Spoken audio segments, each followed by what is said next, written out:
বর্তমান যুগে অ্যাসিডিটি অতিরিক্ত পরিমাণে এটা একটা কমন ফ্যাক্টর হয়ে গেছে। তো সেখানে দাঁড়িয়ে যে অতিরিক্ত হাঁটুর যন্ত্রণা, হাঁটু মুভ করতে না পারা, বা একটা জায়গায় স্থির হয়ে যাওয়া, নিজের ঘরের মধ্যে না ঘুরতে পারা, তা ফ্রোজেন শোল্ডারের মতো সমস্যা, অর্থাৎ হাত তুলতে পারছি না, ভয়ঙ্কর রকম পরিস্থিতি তৈরি হচ্ছে,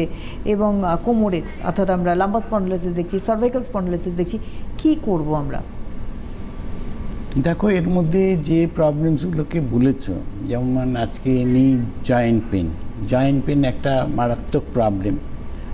যেমন লাম্বার স্পন্ডিলাইটিস অ্যানাদার একটা মারাত্মক প্রবলেম, ফ্রোজেন শোল্ডার সেটাও একটা মারাত্মক প্রবলেম, তারপরে হচ্ছে সার্ভাইকাল স্পন্ডিলাইটিস, এটা সবথেকে বড় প্রবলেম। আজকে এই যে প্রবলেমসগুলো আছে, এইখান থেকে আমরা প্রত্যেকেই চাই যে আমরা চট করে একটা হাত ধরবো এবং চট করে আমরা